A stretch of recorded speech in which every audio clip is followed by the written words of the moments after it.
त्या मीटिंगचा उद्देश असा आहे की आपण ही जी कम्युनिटी आहे ती डिसाईड करणार आहे की याच्यातला कंटेंट काय असणार आहे, म्हणजे कार्यक्रम काय असणार आहे. त्यासाठी आपण तुमच्यासारख्या कम्युनिटीचे मेंबर्सला बोलवले, समुदायातल्या मेंबर्सला आपण बोलवलेलं आहे. असं पाऊस पूर्ण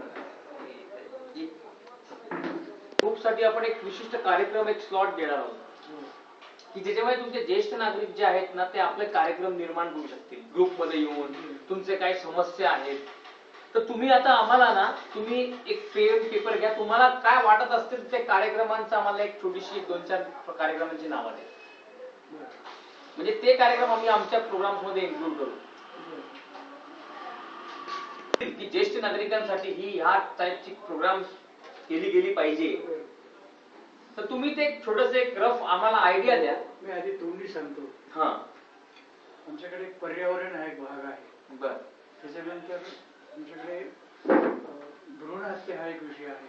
बर. मुलींचा तो आम्ही जवळजवळ माझे 3000 संघ आहेत महाराष्ट्रात. जवळजवळ 250 ते 300 संघात हे काम चालतं. दर महिन्यातून दर आठवड्यात तिची मिटिंग होते आणि तिथं जन्म झालेल्या मुलींचा त्या सगळ्या परिवाराला आम्ही बोलवतो आणि त्यांचा आम्ही सत्कार करतो. की मुलींचं अत्यंत महत्व आहे. कारण हा जो आहे 1000 मुलामध्ये 800 मुली, 800 ते 850 मुली फक्त असा दर झालेला तो अत्यंत भयानक आहे आणि पुढे फार त्रास होणार. आणि हल्ली डॉक्टर लोक सुद्धा, आता बोलायला नको, पण डॉक्टर लोक सुद्धा या सोनोग्राफीच्या माध्यमातून ते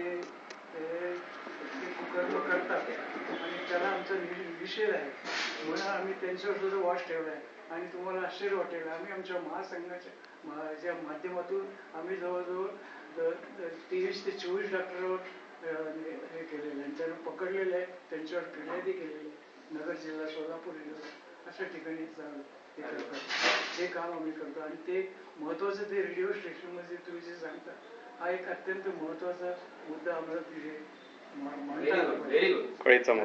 नंतर पर्यावरण आहे.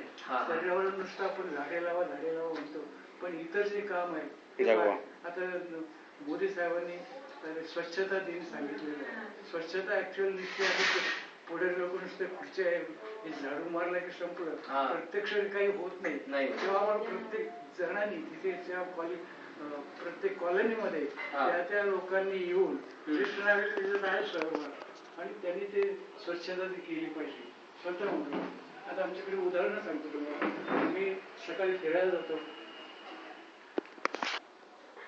तर सकाळी आम्ही फिरायला जातो तर आम्ही बारदाण्याची पिशवी घेतो बरोबर आणि सकाळी जाताना जेवढे केळ्या सालपट